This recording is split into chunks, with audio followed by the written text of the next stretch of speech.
So the next slam talk I'll do is by Kirsty, Lennard, and Kirsty, Garson, and they're going to be talking about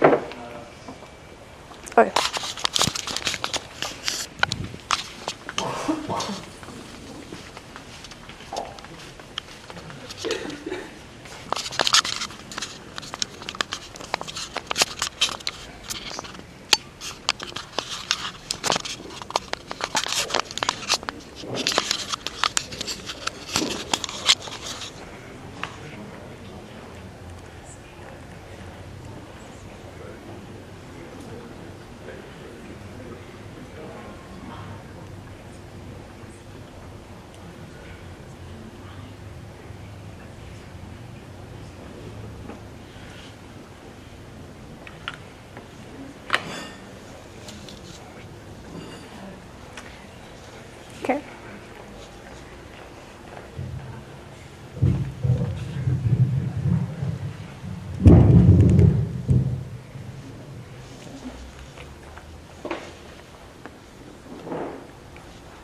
The bacteria which live in our guts are well known for their role in keeping us healthy. But we're still discovering how exactly these bacteria carry out their functions. Our bodies are colonized by viruses, bacteria, fungi, and other microbes. This includes the external surfaces as well as the internal surfaces, like our gut and genital tract. The the microbial communities which occupy the human body are collectively known as the human microbiome. For the purposes of today's talk, I'm going to focus specifically on the bacterial component of the human microbiome. The human microbiome is an integral part of how the human body functions. The majority of our genes and our cells are actually microbial. This makes it particularly interesting and also challenging to understand how the human body functions. The microbial gene pool is diverse and dynamic. It's sensitive to changes in our diet and in our behavior. For example, when you take an antibiotic or when you switch to a low-carb, high-fat diet. And also, there's a regular exchange of genetic material between bacteria. It's a little bit different from our human genes, which only get this opportunity every 20 or 40 years, so 20 to 40 years. Also, mutations occur more frequently in the human genome than in the human genome. To give you a better idea of this, everyone in this room is more than 99% genetically identical. E. coli, a single bacterial species, share less than 30% of their genome. The human microbiome plays a role in various physiological functions, most notably immunity and nutrition. And a wide range of diseases have been associated with alterations in the microbiome. For example, depression, obesity, cancer, and HIV. The field of microbiome research is a rapidly developing one. This can be accredited to the development of next-generation sequencing. And of course, there's been a corresponding surge in analytical tools and techniques to analyze the complex data sets involved. Microbiome research is also a very collaborative and interdisciplinary field of research that involves clinicians, microbiologists, immunologists, and also bioinformaticians. Okay, the research that I'm currently involved in is a project looking at HIV susceptibility and the male genital tract microbiome. I'd like to tell you more about the research in terms of the three main goals of microbiome research. Okay. Our first aim is to extract the data from our samples. Once our samples have been collected and the DNA is extracted, we can sequence the bacterial component of the DNA. This DNA is used to identify which bacteria were in the samples and also to understand the relationship between these bacteria. To give you an idea of what this looks like, this is a very small extract of the data. Each label represents a unique DNA sequence. The sequences are grouped by similarity, and the sequences highlighted in blue were all assigned to the Lactobacillus genus. Once we've derived the data from our samples, we can begin to analyze them individually and understand their composition. Our current research project, we want to understand how the factors which influence HIV susceptibility are linked to the male genital tract microbiome. For example, we have data on sexual behavior, STI status, circumcision status, and also ethnicity. I'm going to share examples of data which were produced. All of these were produced in R, and this data is an extract or a small subset of the data. One way in which we can understand how circumcision influences the male genital tract microbiome is by looking at diversity. We want to know whether circumcision increases or decreases or has no effect on diversity.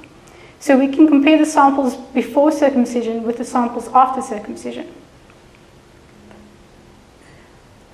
Another way in which we can look at this is we can plot each of the data points with the distance between data points as a reflection of how different they are. This is based on the composition of bacteria in the samples. We want to know whether the samples which were taken before circumcision are more similar to each other than they are from the samples after circumcision. Okay, we can use a heat map to look at the relative abundance of specific bacteria in our various samples. In this case, we group the samples based on circumcision status before circumcision or after circumcision. In this case, we use average linked hierarchical clustering to group the samples based on their composition. Okay, we can also compare the composition of the various bacterial families across our samples. We can see that in almost all cases, the microbiome is dominated by a few species in very high abundance and many species which are very low in abundance. We heard this earlier in another talk where we spoke about language usage. So this is a common trend with data where it's highly skewed. This obviously influences the way we statistically analyze the data. Okay, we can also look at the relative abundance of specific genera depicted in this figure before circumcision versus after circumcision. Or we can look at the absolute number of reads or the number of sequences which were classified as these specific genera. Okay, so once we've extracted the data from our samples and we've analyzed the composition of our individual samples, a third goal is to go deeper and try to understand the function of these microorganisms.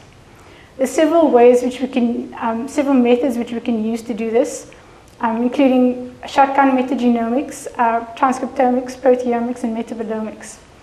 In our study, proteomics data is being generated and will be correlated with the composition data of the microbiome.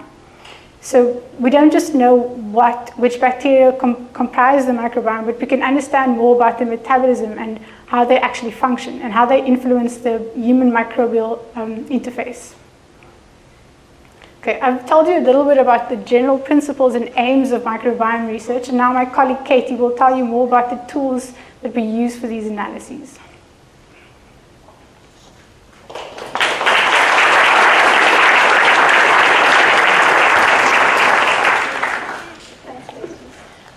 So as Kirsty said, we work in the CBio lab at UCT. We have a project in which we do microbiome analysis.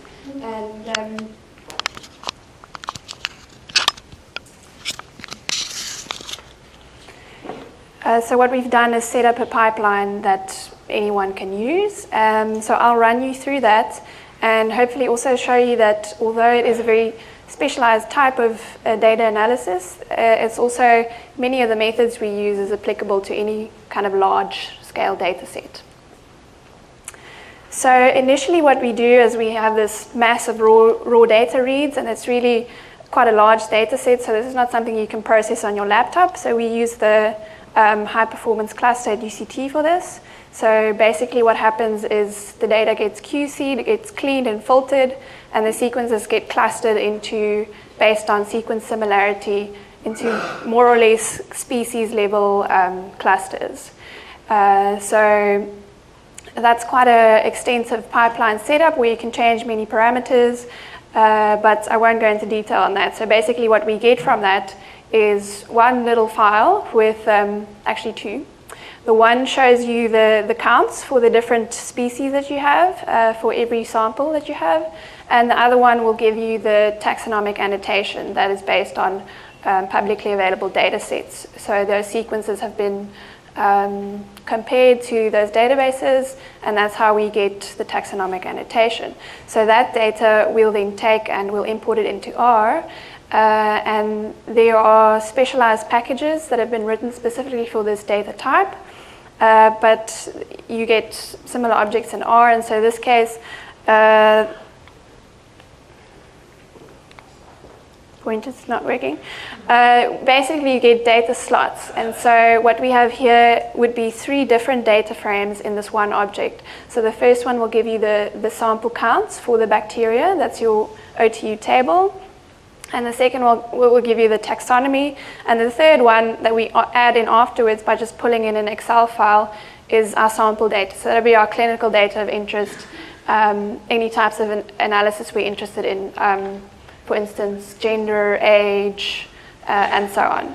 So once we've done that, we go to the exploratory phase of analyses, and this is the kind of stuff that you can apply to any large data set, and we've basically just customized this for our use specifically.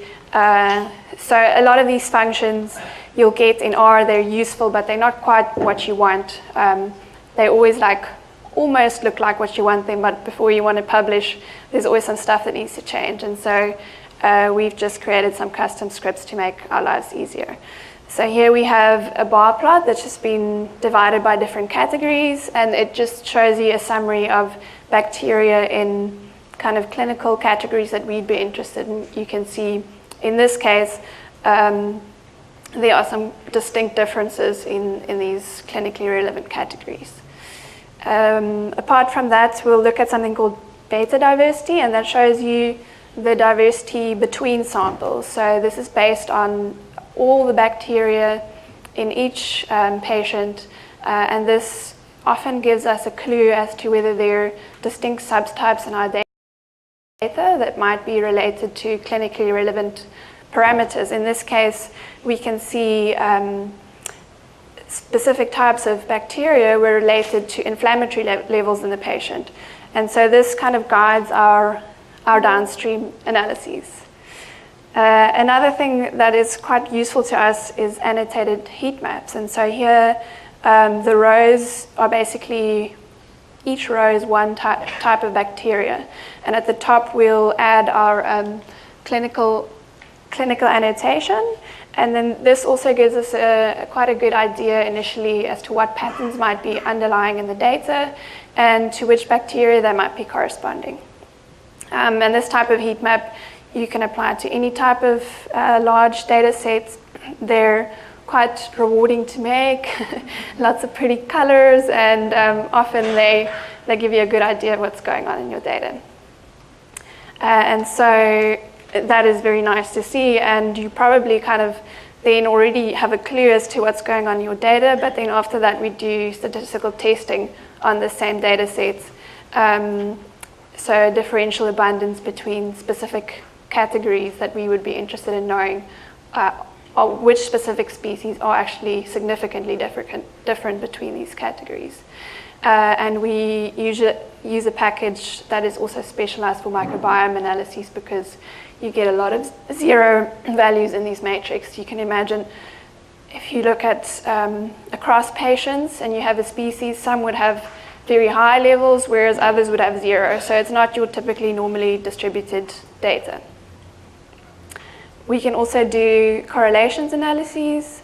So as the rows here, you have the different type of bacteria, and then we can correlate these to host parameters. So I mentioned the inflammation. So at the top you have these clinically relevant markers of inflammation, so they're host proteins. And then we can see which bacteria actually correspond well to certain host proteins, and then this would guide kind of future experiments downstream at a more detailed level. So another thing that we can do is unsupervised classification based on the whole data set.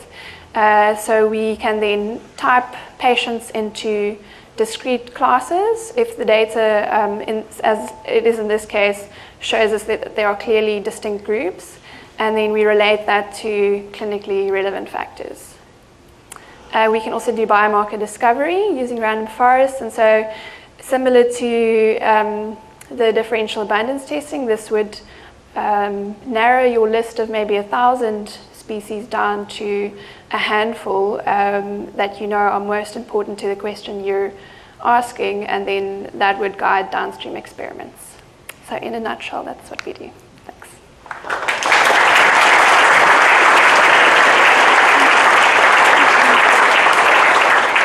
We have time for one question.